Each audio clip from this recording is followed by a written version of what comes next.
අපි හැමෝම දන්නවා බල්ලා කියන්නේ මිනිසාගේ හොඳම මිතුරා කියලා.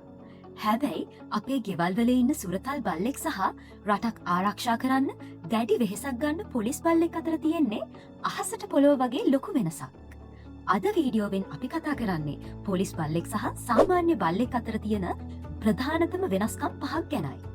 වීඩියෝව අවසාන වෙනකම් බැලුවොත් ඔයාලට තේරෙයි 5 වෙනි හේතුව කොච්චර පුදුම සහගත සහ ගෞරවනීය එකක්ද කියලා. අපි බලමු මොනවද මේ විශේෂ හේතු 5 කියලා. පළවෙනි හේතුව තමයි ඔවුන්ගේ සුපිරි ඉව. සාමාන්‍ය බල්ලෙක්ට තමන්ගේ ස්වාමියාගේ සුවඳ, එහෙමත් නැත්නම් කුස්සියේ උයන කෑමක සුවඳ මීටර් ගාණක් ඈත තියා අඳුරගන්න පුළුවන්.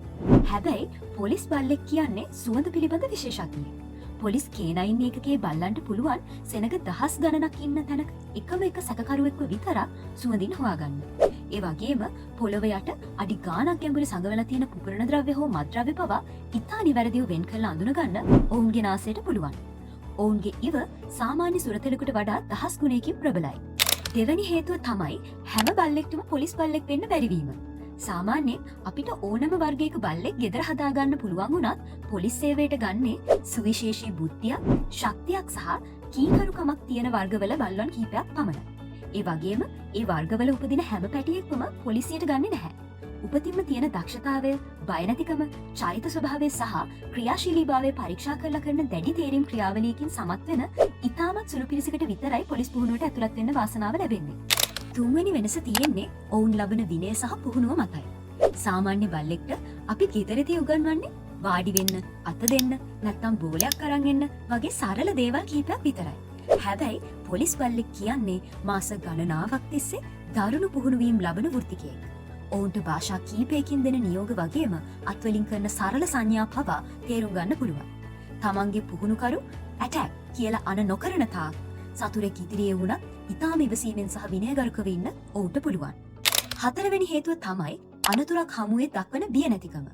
සාමාන්‍ය බල්ලෙක් ගිගුරුම් හඬකට, එහෙමත් නැත්නම් අවුරුද්දට පත්තු කරන රතිඤ්ඤ සද්දකට ගොඩක් වෙලාවට බය වෙලා හැංගෙනවා. හැබැයි පොලිස් බල්ලන්ව විශේෂයෙන්ම පුහුණු කරන්නේ වෙඩි සද්ද, බෝම්බ පිපිරීම් සහ ලොකු කලබල මැද වුණත් තැති ගන්න නැතුව ඉන්නයි. තමන්ගේ ජීවිතයට අනතුරක් වෙන්න පුළුවන් කියලා දැන දැනත් තමන්ගේ ස්වාමියාව වගේම රටේ මහජනතාව ආරක්ෂා කරන්න ඔවුන් සතුරන් ඉදිරියට නොබියව පනින්නේ ඒ නිසයි. දැන් අපි ආවා වීඩියෝවේ වැදගත්ම සහ 5 වෙනි හේතුවට. ඒ තමයි ඔවුන්ට තියෙන නීතිමය පිළිගැනීම. සාමාන්‍ය බල්ලෙක් කියන්නේ අපේ පවුලේ සුරතලෙක් වුණත් ලෝකයේ බොහෝ රටවල පොලිස් බල්ලෙක් කියන්නේ රාජකාරියේ නියතු සැබෑ පොලිස් නිලධාරියෙක්.